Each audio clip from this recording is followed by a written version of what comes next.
Danilo é engenheiro de controle e automação, Danilo Ribeiro, engenheiro de controle e automação, formado pela Universidade de Fortaleza, um mestrado em engenharia aeronáutica pelo ITA e experiência na indústria aeronáutica pela Embraer. Atuou como engenheiro de integração e safety no desenvolvimento da nova geração de aviões comerciais E2. Desde 2018, trabalha na indústria automotiva com a Continental, ou Continental, depois você me corrige, Danilo, em Frankfurt, na Alemanha, como gerente de safety e expert em safety news, atuando em diversas plataformas como carros autônomos, robôs móveis autônomos e drones. Danilo, muito bem-vindo mais uma vez. Obrigado por estar participando aí, contribuindo para a nossa comunidade. É tarde pra caramba aí para você, então mais uma vez agradecer e fica à vontade agora, pode compartilhar aí a sessão é sua. Claro, muito obrigado, Fábio. É um prazer estar aqui. Vocês conseguem ver minha tela? Só para confirmar. Sim, ainda não está na apresentação, está só no... Aí, Agora tá agora. certo? Isso. Tá. Muito obrigado pela apresentação. Um prazer falar aqui no Inclusive. E sim, é um pouquinho tarde aqui, mas vale a pena. Tá, hoje eu vou trazer para vocês falar sobre Safety Management for Autonomous Operations, ou gerenciamento de segurança para operações autônomas, que é o trabalho que eu faço aqui na Continental. Só rapidinho sobre a agenda. Então, eu vou começar falando sobre os nossos sistemas aqui na Continental, nós sistemas autônomos. Após isso, eu vou falar especialmente sobre a parte de veículos autônomos e de robôs móveis autônomos que nós temos. Depois disso, eu vou entrar na operação em si, tanto as análises que a gente faz antes da operação começar, quanto durante também, que é muito importante não só antes de começar a operação, mas você ter esse controle durante também de segurança. E depois vou para uma possibilidade de operação conjunta, discussões e contato. E perguntas e respostas, claro. Tá, primeiro, sistemas autônomos da Continental. Eu acho que todos aqui devem conhecer a Continental, principalmente na parte de pneus, que nós somos bem famosos principalmente nessa parte. Só que também nós somos um dos grandes suppliers, fornecedores de sistemas automotivos também. E eu especificamente trabalho na parte de desenvolvimento de anteprojeto dos nossos produtos. E aqui eu vou trazer só uns exemplos que a gente tem. Aqui foi um carro que eu pude trabalhar, eu era o gerente de segurança desse carro, que é um shuttle, um micro-ônibus semi-autônomo, ele é o nível 4 de autonomia, que o nível ele vai até 5, né? E esse era nível 4, que é quase totalmente autônomo. Ele não tem não tem direção, não tem freio, não tem motorista. No máximo você tem um controle de videogame que a gente usava para andar nesse carro. Mas ele só anda em ambientes conhecidos. O nível 5 seria o autônomo total, que pode andar em qualquer local. Esse nosso, ele era totalmente autônomo só nas estradas que a gente liberava. Outra parte que eu estou trabalhando, principalmente desde o ano passado, bastante, é a parte de robôs, principalmente de delivery, por exemplo. Esse robô que a gente tem aqui agora, a gente você consegue colocar produtos dentro, por exemplo, você pode utilizar para pedir alguma coisa, delivery, alguma comida, alguma coisa, entrega na sua casa, ele faz o last mile delivery, que seria os últimos metros. Também a gente tem a parte de drones, que como nós somos os fornecedores, nós temos muitos produtos como radares, sensores e tudo mais, então nada mais justo que também a gente forneça também para o mercado de drones. E também temos, uma parceria que a gente tem com a Aurora, que é uma empresa americana que está fazendo caminhões autônomos. E nós somos também um dos grandes parceiros. Eu estou trabalhando principalmente nessa parte esse ano. E basicamente esses são os projetos que eu pude trabalhar, por isso que eu estou trazendo mais essa parte para vocês. Tá, então esses são os nossos principais plataformas, que a gente trabalha com sistemas autônomos, e agora a gente vai focar na mobilidade do futuro. Por exemplo, esta é uma imagem que a gente utiliza bastante na empresa, que é a nossa visão de futuro. Aqui você pode ver, aqui é uma cidade meio futurista, que você pode ver diversos tipos de veículos. Por exemplo, você vê ali ao fundo tem um shuttle fazendo entregas, tem os robôs saindo desse shuttle, você consegue ver drones, você consegue ver os eVTOL, esses que as pessoas chamam de carros voadores. Você pode ver várias plataformas. E para lidar com isso, a gente tem que, como a gente quer exatamente fazer essa realidade, essa visão uma realidade, a gente tem que estar preparado para isso, a gente tem que fazer uma análise de toda a complexidade que isso vem e para ter um sistema seguro. Tá, então vamos mais para o detalhe. Quando você vê uma imagem como essa, por exemplo, você vê dois veículos ali e a gente tem que falar sobre as diferenças e comunalidades. Primeiro, quais são as diferenças? Como você diferencia, por exemplo, que um é um veículo autônomo e que o outro é um robô autônomo? Eu já vi algumas definições, por exemplo, que definem veículos autônomos como sendo um sistema que pode transportar pessoas de um lugar A até o local B. Essa seria uma definição de veículo autônomo. E nesse caso, por exemplo, você poderia ver que esse sistema, esse veículo que está ali, com a pessoa dentro, você poderia tratar ele como um veículo autônomo e aquele que está passando a faixa de pedestre como um robô. Só que, por exemplo, a realidade não é tão fácil de ser distinguida assim. Por exemplo, eu já vi alguns casos de automação de cadeira de rodas, por exemplo. Você pode automatizar uma cadeira de rodas, você pode fazer com que uma pessoa consiga ser transportada autonomamente, por exemplo, dentro de edifícios. E no caso desse, ele cairia nessa definição de veículo autônomo, só que ao mesmo tempo você não está utilizando o mesmo uso que um veículo autônomo. Porque quando se fala de veículo autônomo, você vê um carro que está andando na estrada. E nesse caso de cadeira de rodas, você está andando dentro de condomínios. Então isso seria, na minha visão, seria mais um robô, por exemplo. Só que a diferença não é tão clara assim sempre. Outro exemplo também seria carrinho de bebê. Eu também já vi algum carrinho de bebê que era autônomo, que um carrinho de bebê transporta uma pessoa também, que é um bebê. Só que será que ele realmente seria um veículo autônomo? Ou seria um robô autônomo? Temos que trabalhar nessas diferenciações. E outro tópico também, além da gente saber quais as diferenças desses sistemas, a gente tem que saber quais são as similaridades entre eles. Por exemplo, aqui eu trouxe os três principais sistemas que a gente tem e temos que falar sobre os desafios que vêm de cada um deles. Por exemplo, começando pela indústria automotiva, quando você vê um veículo autônomo, imagina um carro automatizado para andar nas nossas estradas. Aqui você pode ver, por exemplo, uma rodovia cheia de placas. Algumas placas podem ter conflitos nelas umas com as outras. Você vê também que a rodovia é dinâmica, ou seja, você pode ter um acidente, você pode ter alguma zona com obras, você pode ter uns desvios. Isso muda constantemente. Então, isso tem uma complexidade muito grande.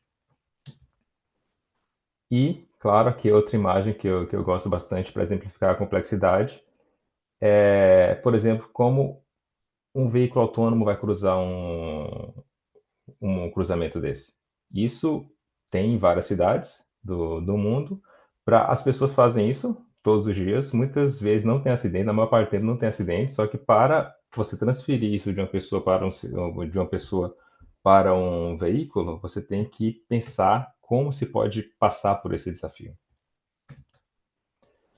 E entre os maiores desafios de veículos autônomos hoje em dia, eu cito como primeira a maturidade. Por exemplo, veículos nós temos mais que 100 anos. E nós temos muitas experiências em fazer veículos, dirigir veículos. A gente sabe que o carro não se muda. Todo carro vai ter uma direção, vai ter um pedal, acelerar, frear, embreagem, ou pode ter marcha automática também, mas se muda poucas coisas, mas o básico é o mesmo. E com mais de 100 anos de experiência, a gente já aprendeu o que pode dar errado e a gente já corrigiu isso. Então, a gente conseguiu uma maturidade grande. E com veículos autônomos, não. A gente não tem ainda veículos autônomos comercialmente disponíveis. Você tem algum grau de maturidade, mas não totalmente autônomos. E, além disso, nós temos que lidar também com o dia a dia o nosso é muito desafiador, como você pode ver na segunda foto ali também. A gente tem que lidar com tudo isso. A operação é muito complexa, como você pode ver pelas fotos, e para lidar com isso, a gente faz muitos sistemas complexos. Você vê, por exemplo, um carro hoje em dia, nem é autônomo, o carro hoje em dia já é muito complexo. Se você coloca um carro autônomo ainda, você está aumentando ainda mais a complexidade, e a gente tem que lidar com isso. E além de tudo, a gente não tem os standards muito definidos, as normas, o que a gente tem que seguir, quais são as boas práticas. Isso a gente tem muito para a parte automotiva. Por exemplo, no automotivo, na parte de safety, a gente tem uma ISO 26262, que é utilizada mundialmente, só que para a parte autônoma nós temos não tanta experiência com isso, com standards já divulgados, as normas. Tá, essas são as principais desafios que a gente tem na parte automotiva. E agora vamos para a parte dos robôs. Outra coisa que eu gostaria de frisar é que uma coisa que eu gosto bastante de falar também é porque a gente tem muita indústria automotiva que está descobrindo qual que é o jeito de fazer os veículos autônomos uma realidade. E a gente também tem a indústria de robôs móveis, que também está nesse mesmo momento, só que eu vejo bastante que essas duas indústrias estão separadas. E uma coisa que eu tento sempre falar nas minhas palestras é tentar unir as pessoas. Por isso que eu trago também os robôs móveis aqui. E, por exemplo, quando se fala de robôs móveis, a complexidade também é muito grande. Apesar do robô móvel ser menor, parecer que é mais seguro e tal, mas quando você vê, por exemplo, que a gente tem que pegar um robô móvel, colocar em uma calçada e passar um cruzamento como esse, por exemplo, esse famoso cruzamento de Tóquio, é difícil. Também a gente tem que lidar com todos, tem que seguir as regras de trânsito, tem que lidar com o sinal verde, sinal vermelho e tudo mais. Também, muitas vezes, os nossos sensores podem sofrer interferências do sol ou de outras partes também do meio ambiente. A gente tem que lidar com placas também, que muitas vezes, muitas placas não são seguidas, então a gente tem que ver como que é no dia a dia. E também a gente tem que lidar com ciclistas, com as ciclofaixas, com as e-scooters, que ficou na moda de um tempo para cá também. A gente tem que lidar com tudo isso. E os desafios, no fim do dia, são praticamente os mesmos da indústria automotiva. A gente tem uma maturidade que não é muito grande, a gente tem uma operação muito desafiadora, operação complexa, sistemas também são bastante complexos e também a mesma parte de normas. E quando a gente vai para a parte de drones, também a gente vê uma coisa parecida. Por exemplo, os drones hoje, eles são manualmente operados. Você tem drones também sendo utilizados por hobby, por exemplo, mas você tem drones também sendo utilizados por indústrias, para visualizar também, por exemplo, fiação elétrica. Você também tem que lidar com uma parte muito desafiadora, que é lidar com os aviões e com o tráfego aéreo como um todo. E no fim do dia também você chega aos mesmos desafios: maturidade, não é muito grande, você vê que a operação é muito complexa, os sistemas também têm que ser muito complexos, e também é uma coisa nova e falta experiência. A diferença é que na parte de drones, a gente tem a parte da certificação. Ou seja, o drone para voar, você tem que lidar com, no Brasil seria ANAC, na Europa é ASA, nos Estados Unidos é FAA, você tem que ter uma certificação. Claro que tem as partes mais simples, por exemplo, os menores drones eles conseguem voar mais facilmente, só que mesmo assim você tem que ter algum tipo de autorização das autoridades. Então, meio que essa parte já é um pouco mais, como posso dizer, mais alinhada. Por isso que na apresentação vou seguir mais principalmente falando de robôs e caos, que são operações mais parecidas, até por andar apenas no solo.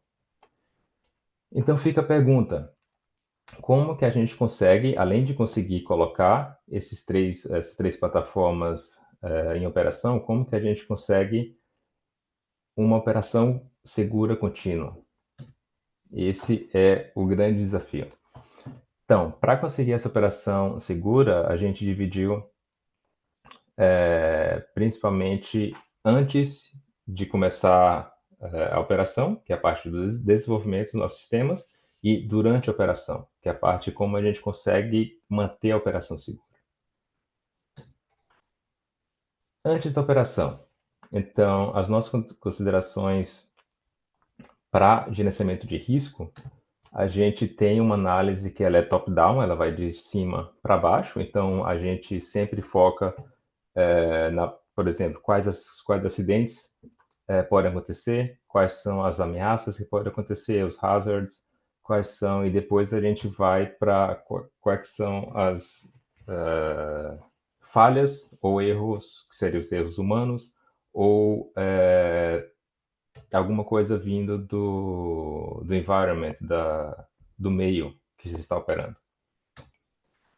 A gente tem que usar todas essas partes. Aqui também tem esse SOTIF, que é o Safety of the Intended Functionality, que é seria a segurança da funcionalidade que nós desejamos, só que nem sempre o que nós desejamos é o que acontece, tem as propriedades emergentes que acontecem nos sistemas, então a gente tem que analisar tudo, não apenas o que se é esperado. Para isso, a gente usa análise temática, por exemplo, na automotiva a gente tem o HARA, que é Hazard Assessment and Risk. Não, Hazard Analysis and Risk Assessment, que é basicamente como a gente, que é mais a parte técnica, e também a gente tem a STPA, que é para lidar principalmente com a parte do Safety News, que seria a interface homem-máquina, e também essa parte dessas propriedades emergentes. E a gente, com isso, a gente gera requisitos de segurança e medida de segurança. Tá, e agora nossa safety causality, a nossa causalidade de segurança. A gente começa falando do seria a perda ou o acidente, que poderia ser, por exemplo, a colisão com obstáculos ou danos a veículos, seriam exemplos que devemos evitar, obviamente. Após isso, após identificar todos os acidentes para a gente tem que identificar quais são os hazards, quais são as ameaças. Que no caso, para esses, como exemplo aqui, poderia ser aceleração não desejada, poderia ser perda de freios, poderia ser que você quer dobrar para algum lado, mas você tem dobra para o outro lado, ou menos ou mais, alguma angulação diferente. E essas ameaças podem vir de diferentes partes, diferentes formas. Aqui são os três principais, que seriam as falhas do sistema, que as falhas do sistema poderiam ser, por exemplo, perda de função, poderia ser uma função que você não consegue efetuar como deveria. E isso vem principalmente da ISO, que eu comentei anteriormente, ISO 26262, que é a principal norma que temos para a parte automotiva. Mas além de falhas no sistema, a gente pode ter também eventos que vêm da ação humana. E nesse caso poderia ser um uso indevido de alguém. E outra forma também que pode resultar em algum hazard seria um evento no meio que você está operando. Por exemplo, seria a insuficiência de especificação ou de performance também. Isso a gente cobre com o conceito of intended functionality. Tá, agora eu vou falar sobre como que a gente libera os nossos protótipos. Então, para a gente desenvolver alguns veículos, a gente, claro, tem que testar, e para testar a gente tem que seguir uma liberação desses protótipos.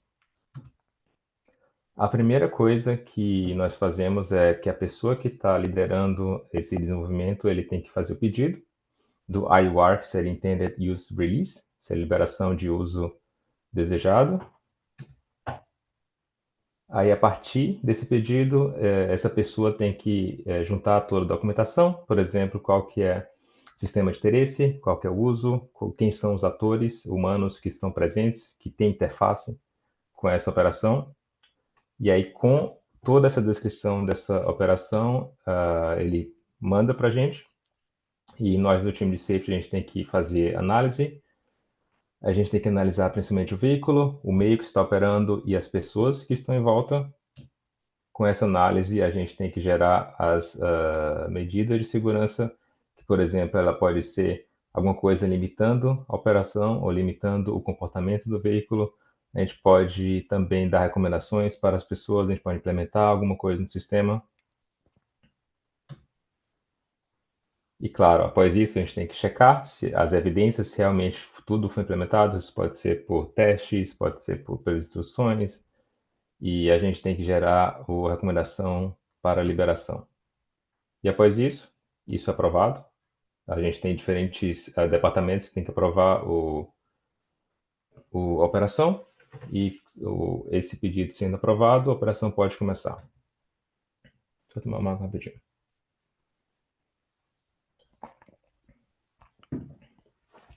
Tá. Agora eu vou mais para uma parte mais prática. Então, quais são os itens mais relevantes para a gente liberar um veículo autônomo ou um robô móvel autônomo? Primeiramente, a gente tem que ter a arquitetura do veículo, a gente tem que saber o que o veículo faz, a gente tem que saber quais são as funções do nosso veículo, quais são as features dele, a gente tem que entender bastante o veículo, o sistema em si.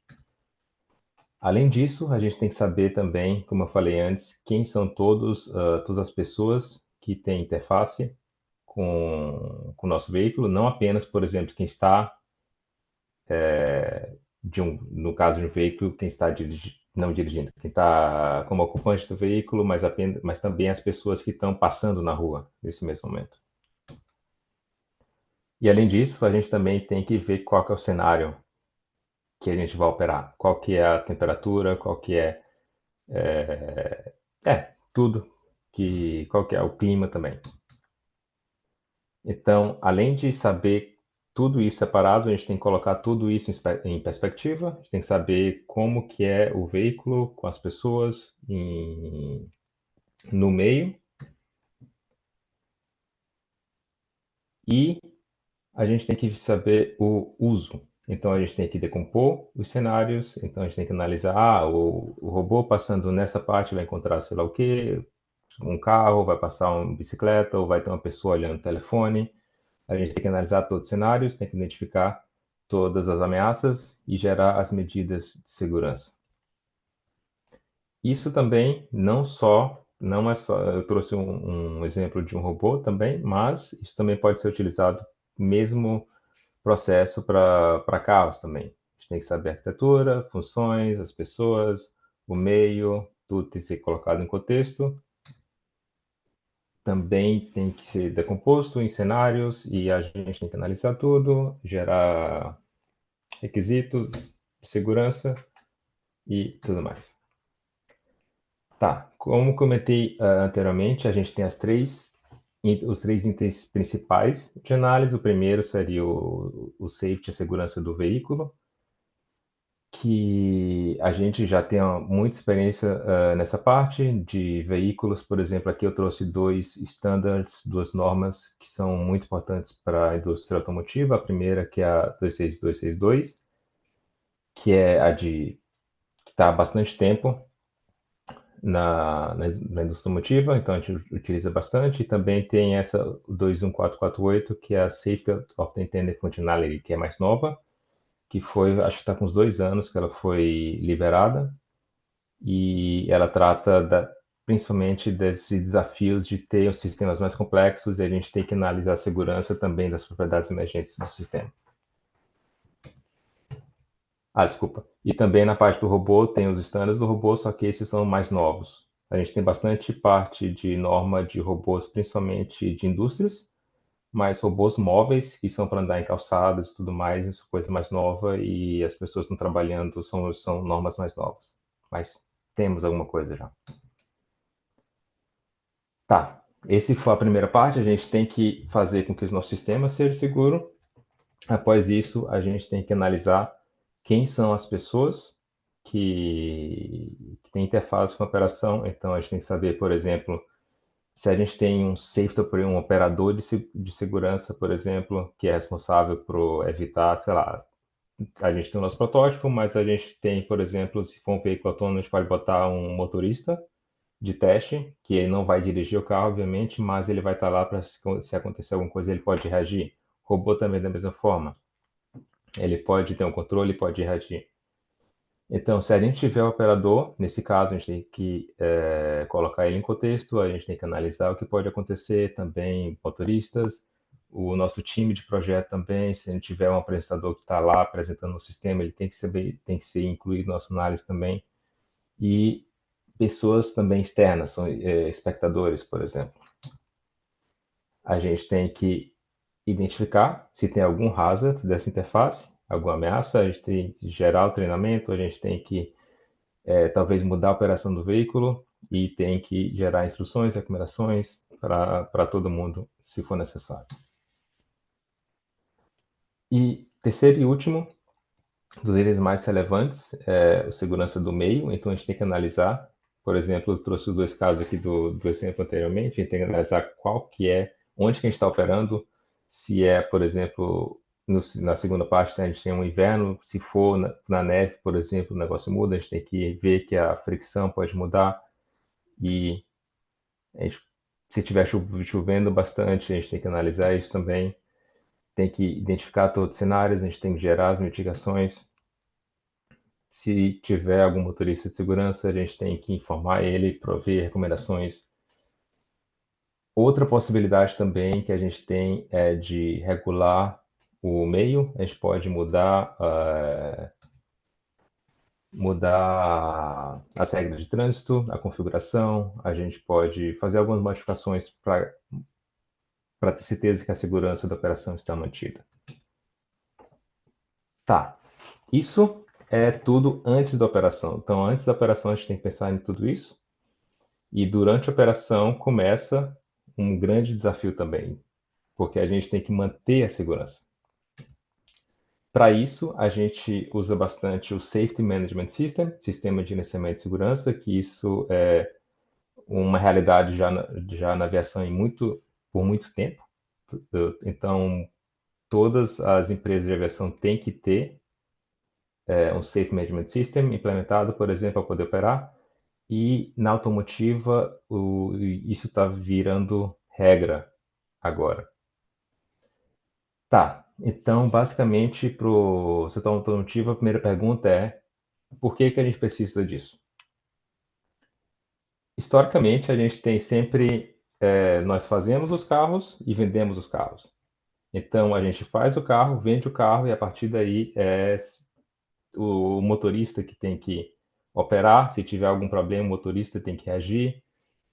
Se tiver numa rodovia e tiver um problema, ele tem que colocar no acostamento, ele tem que checar a vibração, tem que voltar na concessionária e tudo mais. Então, a pergunta é, como que a gente consegue manter a operação segura? Então, o que a gente tem, como eu falei agora, o motorista é responsável pela operação do sistema. Só que com veículos autônomos, a gente vai ter a parte autônoma. Então, a gente tem muitos, como eu falei, essa parte, carros autônomos é uma parte nova, a gente não tem muita experiência com isso, então a gente tem que capturar a maioria das ameaças, dos hazards durante o teste e também quando a gente tiver a operação também após a operação. Tá. Primeiro, outra pergunta que muita gente se faz no automotivo é se a gente precisa mais do que a gente já tem hoje, que é o safety funcional, que é o ISO 26262. E a resposta é sim, porque esse ISO que eu falei cobre principalmente essa parte técnica, que é, que é a parte de reliability e malfunctions, mas também a gente tem que ver a parte da complexidade, a gente tem que analisar também a parte toda, a parte humana também, que a gente está mudando a interface agora das pessoas com os veículos, e tem que ver tudo que pode acontecer e também temos que cumprir a parte organizacional também. Outra grande motivo também que a indústria automotiva vai usar o Safe Management System é que está sendo pedido pelo mundo todo. Por exemplo, a gente teve aquele acidente com o Uber nos Estados Unidos uns anos atrás, os Estados Unidos já está pedindo sistema de gerenciamento de segurança, a União Europeia também, a UNESCO, que é das organizações Nações Unidas, SAE também. Então, a gente vê que muitos países, muitas organizações já estão pedindo, já estão exigindo o Safe Management System. Então, nós, na Continental, nós temos um projeto para isso, nós definimos qual que é o nosso sistema de gerenciamento de segurança, e aqui é só um overview do que a gente tem.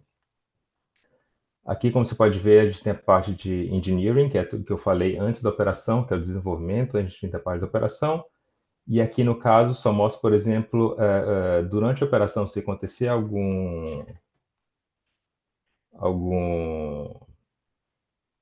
pode ser um acidente ou pode ser apenas um erro, alguma coisa esquisita, uma vibração, um comportamento que não poderia acontecer.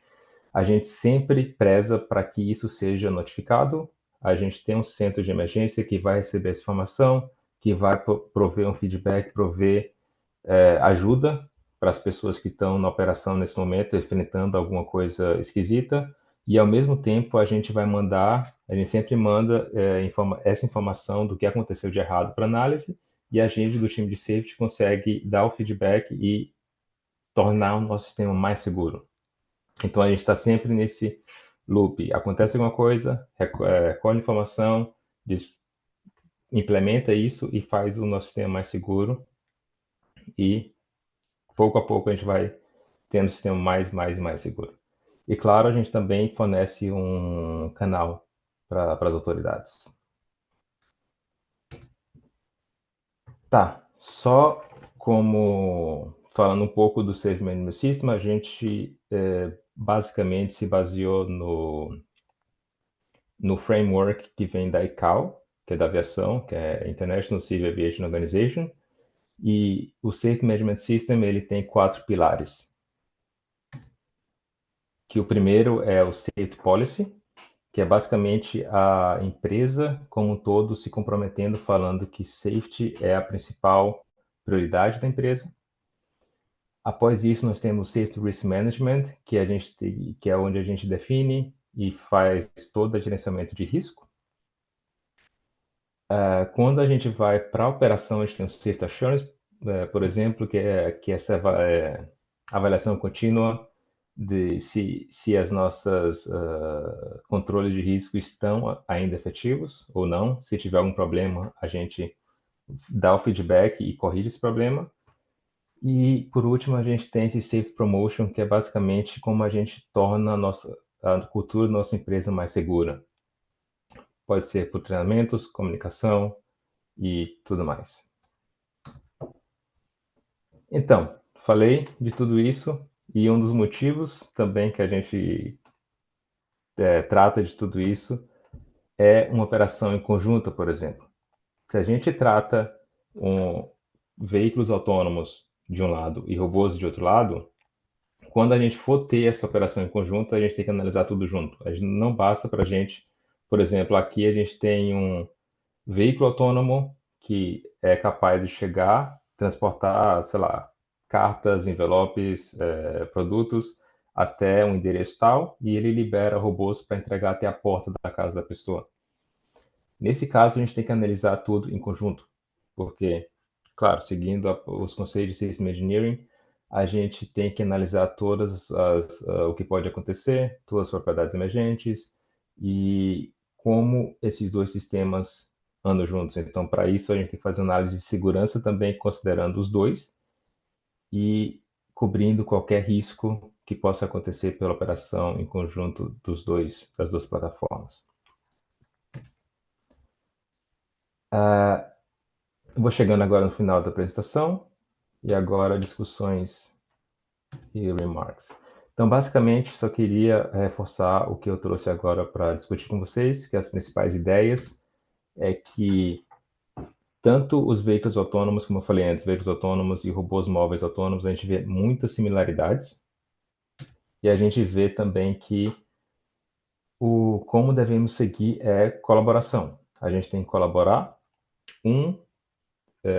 Uma indústria pode e tem a ganhar muito com a outra e a gente tem que fazer essa troca de conhecimento. A complexidade da operação desses dois sistemas faz com que a gente tenha que usar mais do que a segurança tradicional. Nossa argumentação de segurança foca principalmente nos 3 pontos que eu citei anteriormente, que é o sistema de interesse, os atores humanos e o meio em que se opera. E aqui trouxe apenas como pontos futuros, que basicamente a gente está sempre tentando reduzir um operador de segurança, por exemplo, que aí a gente vai conseguir chegar finalmente numa realidade autônoma. E também um grande ponto é que a gente tem esse nosso sistema, o Safe Management System. Nós temos um projeto dentro da empresa, nós temos todo o framework desenvolvido, só que como não tem ainda uma norma bem difundida na parte automotiva e de robôs móveis, então a gente tem que estar sempre focando em alinhar isso com a indústria para ter a implementação mais fácil. E é isso. Estou chegando agora ao final da apresentação. Muito obrigado e estou aberto a perguntas.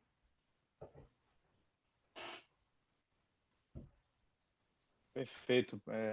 Excelente, Danilo. Muito obrigado pela sua apresentação. Acho que ele trouxe bastante conteúdo para a gente bater um papo agora. O pessoal acho que está começando a colocar perguntas aí. Guilherme vai conduzir com você, mas acho que minha prerrogativa aqui como estou como host, eu queria fazer uma pergunta e já lançar ela. O quanto de modelagem e simulação vocês utilizam para justamente tentar identificar esses potenciais perigos e cenários de perigo ainda no desenvolvimento, para não deixar que essa identificação aconteça durante um teste ou até durante a operação? É implementado nos projetos de vocês ou tem algum plano? Como é que está o nível desse tipo de implementação? Sim, a gente usa bastante simulação, então a gente basicamente divide o que a gente tem que fazer, que é uma coisa muito presente, principalmente na parte de veículo autônomo, é você saber responder quantas milhas você tem de experiência. Tanto que as pessoas falam que você tem que ter, sei lá, quantas 1000 milhas de experiência para ter realmente um sistema robusto. Então, a gente usa bastante simulação. Sempre tentamos utilizar a simulação, que é uma coisa mais rápida, mais rápido de se fazer, mas também a gente sempre tenta usar o mundo real também. Então a gente coloca também os carros, principalmente nas nossas pistas de testes. A gente também já tem operações em feiras, em rodovias também, mas e simulações a gente tem bastante também. A gente faz bastante simulação para testar e para, principalmente, como você falou, detectar riscos que a gente não detectou antes também. Perfeito. Não, excelente, obrigado. Guilherme, você está com pergunta aí? Eu estou com duas perguntas, uma da Raquel e um do Rogério. Eu vou ler primeiro a da Raquel. A Raquel, ela está agradecendo pela sua apresentação, Danilo, e ela falou o seguinte: a questão dos veículos autônomos tem sido um desafio para a indústria e para as autoridades, né? Já se gastou bilhões e parece que ainda não tem cenário claro claro e a curto prazo de que vão conseguir desenvolver um sistema seguro para operar na sociedade. Então, quais desses desafios podem ser previstos e trabalhados pelos drones autônomos? Como reduzir as condições emergentes de uma nova tecnologia sem comprometer o público? Desculpa, a pergunta foi veículos ou drones? Quais desses desafios podem ser previstos e trabalhados pelos drones autônomos? Como reduzir as condições emergentes de uma nova tecnologia sem comprometer o público?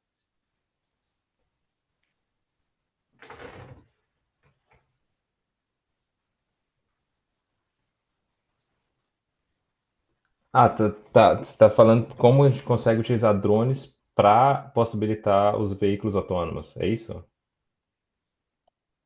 Não, acho que não. O que ela tá chamando de drone aqui é qualquer tipo de veículo, na verdade. Tá. Autônomo, né? Qualquer tipo de Autônomo. drone Não autônomo. necessariamente drone aéreo ou qualquer tipo de veículo autônomo. Tá. Então, realmente se criou um hype, tá há muito tempo já na mídia, falando sobre veículos autônomos que sempre vai vir próximo ano, próximo ano, próximo ano.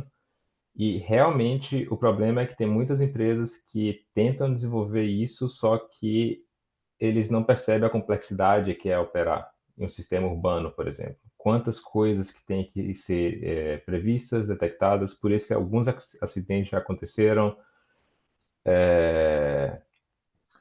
mas eu percebo que a gente está desenvolvendo, só que não tão rápido quanto se divulga por aí. A gente não vai ter próximo ano ou daqui a pouco. A gente vai ter alguns anos em alguns níveis diferentes. Por exemplo, já se tem alguns carros. A gente tem o de level.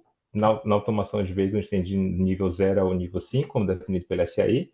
E basicamente até o nível 3, a gente já tem carros andando por aí, que é nível 3 é quando você consegue tirar o olho da rodovia, por exemplo, mas o motorista tem que estar lá porque o carro utiliza o motorista como fallback, como se acontecer alguma coisa, o motorista tem que estar lá e assumir. Esses carros a gente já tem alguns. A gente tem uns testes também nos Estados Unidos, tem muitos carros que se utilizam por ali. E a gente sempre tenta, a saída, na minha opinião, é sempre tentar mais e mais ter experiência, ter simulação, ter operação real também é muito importante. E claro, a gente tem que, quando se trata de protótipo, a gente tem que ter segurança maior ainda. A gente tem que ter uma segurança muito alta nesse início, quando a gente está andando meio em um ambiente que a gente não tem muita experiência e após esse primeiro momento, a gente pode reduzir, por exemplo, tirar os motoristas de segurança que estão ali, quando a gente tem maior confiança no sistema. Mas basicamente, para conseguir uma operação comercial, a resposta, na minha opinião, é sempre conseguir mais e mais experiência. Legal. O Rogério perguntou se vocês de alguma forma fizeram ou irão fazer a fault tree analysis desses diversos sistemas autônomos para garantir a integração e a segurança. Sim, Full tree é importante, só que em um segundo momento. Então a gente tem o V, que é o V de desenvolvimento, né? Primeiro a gente tem que descer, então meu foco, principalmente nessa prestação, é tratar esse top-down. A gente sempre tem que surgir, para lidar com essa complexidade, temos que ter essa análise top-down, temos que ir da parte mais abstrata, que é onde a gente consegue controlar mais o sistema, e aí a gente tem que ir descendo. E claro que no final, quando a gente for lá definir os sistemas, definir a implementação, ter os sistemas físicos, componentes e tudo mais, a gente tem que fazer full tree para realmente vir com a parte de verificação, vir com a parte de detectar se realmente as coisas são independentes, se tem algum modo de falha comum e tudo mais. Mas isso sim, claro que tem que vir full trees, FMEA e tudo mais, mas eu diria que é no segundo momento, quando a gente tem os componentes definidos e a gente tem que fazer toda a parte de validação, verificação. Legal. Uma pessoa perguntou o que você pode dizer sobre os aviões autônomos para serviços aéreos públicos?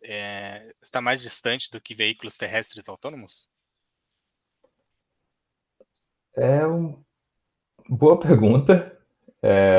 Eu vejo que são dois ambientes bem diferentes, porque se você pega um avião é muito complexo, porque é um ambiente mais perigoso, assim, porque você está em muitos metros de altura. Só que o avião é muito complexo, só que ao mesmo tempo um carro está em um ambiente muito complexo. Por exemplo, o avião está voando, não tem nada ali.